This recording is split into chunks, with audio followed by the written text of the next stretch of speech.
আমরা এখন ঈদের নামাজ পড়ে ঘুরতে বের হয়েছি।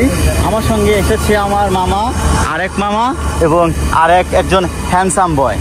তো আমরা অ্যাকচুয়ালি সিঙ্গাপুর লাইফে ঈদের নামাজ পড়ার পরে সবচেয়ে আমরা যে জিনিসটা বেশি করে থাকি সেটা হচ্ছে সবাই মিলে বাহিরে কোথাও খেতে যাই।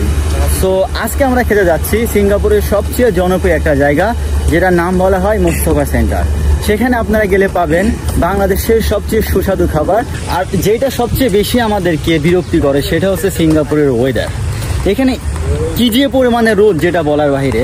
এখন মাত্র সকাল 10-11টা বাজে। এই মুহূর্তে ওয়েদার আছে মোর দেন 35।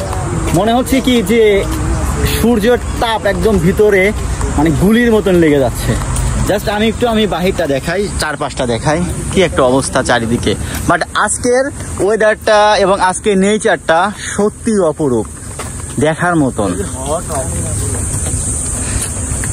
ওয়াও, সকালে খাওয়া দাওয়া করছি না। আমরা চলে এসেছি বাস স্ট্যান্ডে, আর এখানে আমরা দাঁড়িয়ে আছি বাসের জন্য। দেখুন, দুইজন মানুষ দাঁড়িয়ে আছে বাসের জন্য, পাশে অনেকে আছে।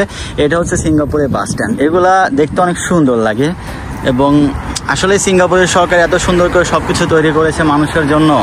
সম্পূর্ণটা একটু ঘুরে দেখাই পিছনের থেকে। ওয়াও।